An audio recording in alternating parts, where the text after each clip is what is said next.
ભગવાનની આગળ કેવી માંગણી પ્રેમાનંદ સ્વામી કરે છે.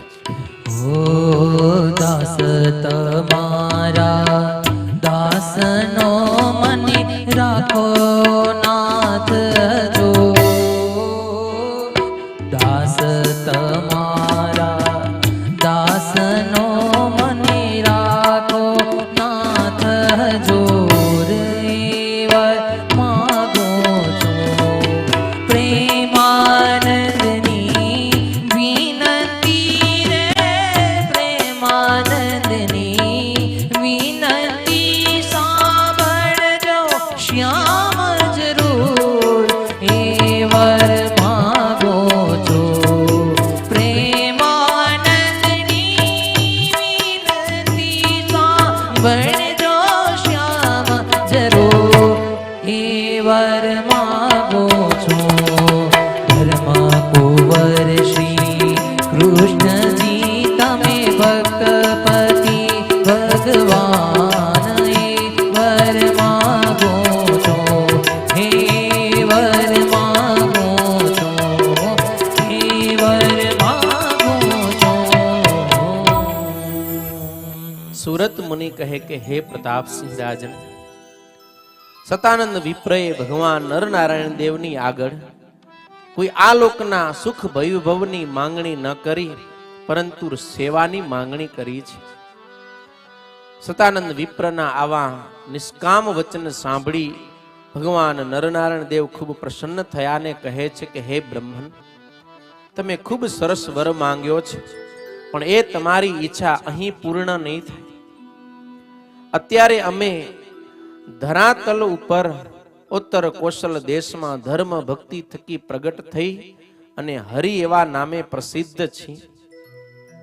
તમે અહીંથી ગુજરાત પ્રાંતની અંદર પશ્ચિમ પાંચાલ દેશમાં જાઓ, ત્યાં દુર્ગપુરને વિશે અમે વિરાજમાન છીએ, ત્યાં તમે આવજો, અમે તમને અમારી સેવામાં રાખશું અને ત્યાં કને રહી અને તમે અમારા ચરિત્રથી સભર એવી ગ્રંથની રચના કરી અને તમારી વાણીને સફળ કરજો.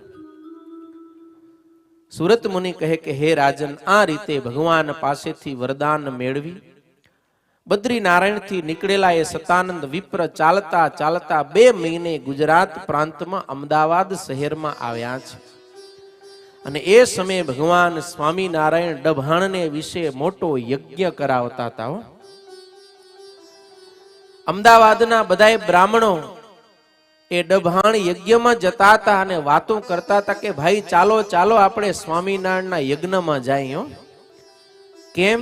તો કે ત્યાં જાશું ને તો સાચા ઘીના લચપચતા લાડવા ખાવા મળશે. અરે વળી યજ્ઞના અંતે એ ભગવાન સ્વામિનારાયણ એવા દયાળુ છે કે ખોબા ભરી ભરીને દક્ષિણાઓ આપશે.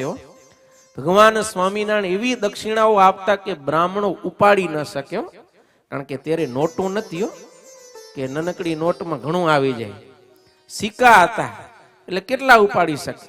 ભગવાન સ્વામિનારાયણ આમ હુંડલા ને હુંડલા ભરીને દક્ષિણા આપે, એટલે બ્રાહ્મણો બધા રાજી થતા થતા ડભાણ યજ્ઞમાં જતા હતા. એની સાથે આ સતાનંદ વિપ્ર પણ જોડાઈ ગયા અને વિક્રમ સંવંત 1866 મહા મહિનાની અંદર એ ડભાણમાં વિષ્ણુ યાગ ચાલતો હતો. લાખો માણસોની જનમેદનીની વચ્ચે ભગવાન સ્વામિનારાયણ દિવ્ય સિંહાસન ઉપર વિરાજમાન હતા.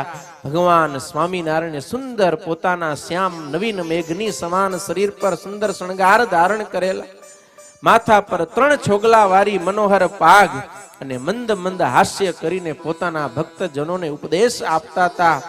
અને એ સમયે સતાનંદ વિપ્ર ત્યાં કને આવ્યા ને ભગવાન સ્વામિનારાયણનું દર્શન થતાની સાથે જ ચરણોમાં સાષ્ટાંગ દંડવત પ્રણામ કરી અને સ્તુતિ કરતા કહે છે કે હે પ્રભુ, તમે જ છો સ્વયં બદ્રીપતિ નારાયણ કે યુગ યુગને વિશે અવતાર ધારણ કરીને તમારા ભક્તોનું રક્ષણ કરવા માટે આવો છો. ભગવાન સ્વામિનારાયણે પણ એમને સ્વાગત પ્રશ્નોથી પોતાની સમીપે બોલાવ્યા અને પરમ ભાગવતી દીક્ષા આપી અને સતાનંદ મુનિ આવું નામ રાખ્યું છે. ભગવાન શ્રી હરિની કૃપાથી એ સતાનંદ સ્વામી સમાધિ નિષ્ઠ થયા છે. ભગવાન સ્વામિનારાયણ ગમે ત્યાં વિચરણ કરતા હોય એ સતાનંદ સ્વામી પ્રત્યક્ષ દર્શન કરી શકે.